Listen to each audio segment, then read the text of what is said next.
સહાયક કર્મચારીઓ હોય એમાં પોસ્ટ ઓફિસ વિશે તમારે આવ્યું હશે કે ભાઈ પોસ્ટમેન જે છે એની શું સર્વિસ હોય છે, પોસ્ટમેન ક્યાં કામ કરે છે, ટપાલ વિભાગ એટલે કે ડિપાર્ટમેન્ટ ઓફ પોસ્ટમાં શું કામગીરી થાય છે, પોસ્ટકાર્ડ જે છે લખી અને મેસેજ મોકલવામાં આવતા. પણ અત્યારે પોસ્ટકાર્ડ ના બદલે ઘણી બધી વસ્તુ તમારા ઘરે બાય પોસ્ટ આવે છે. કોઈ કહેશે શું વસ્તુ તમારી ઘરે બાય પોસ્ટ આવે છે?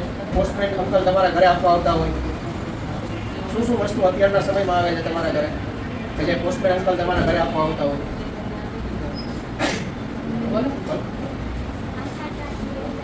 Very good. આધાર કાર્ડ, પછી લેટર્સ આપવા આવે. Very good. ભારતીય પોસ્ટ વિભાગ એટલે આપણે સેફેસ્ટ. ઘણી પ્રાઇવેટ બેંકોમાં આપણે ખાતા હોય છે પણ આપણને ડર લાગે ક્યારેક બેંકો ફ્રોડ થતું હોય તો એમાં આપણને બીક લાગે કે આપણા પૈસા જતા રહે. ભારતીય પોસ્ટ વિભાગ સેફેસ્ટ હોય, જે સરકાર દ્વારા ચાલતું હોય એટલે આપણને એમાં કોઈ ટેન્શન ના રહે. સાહેબે આપણને સરસ માહિતી આપી, એ બદલ સાહેબનો આભાર માનીએ છીએ આપણે. Thank you so much.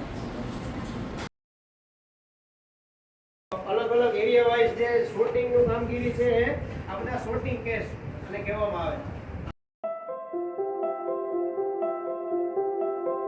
બુક્સમાં આવી રીતે ખાના હોય છે. ખાનામાં તમારે તમારો લેટર પછી એના એક શેડ્યુલ હોય છે. અહીંયા તમારા શેડ્યુલ પ્રમાણે આ લેટર બોક્સને અમારા જે લેટર બોક્સ પીઓન હોય એ ઓપન કરી એની અંદરથી બધા લેટર્સ લઈ અને ઓફિસ છે. ઘણી જગ્યાએ ખાલી સિંગલ લેટર બોક્સ હોય છે, નાના એવા લેટર બોક્સ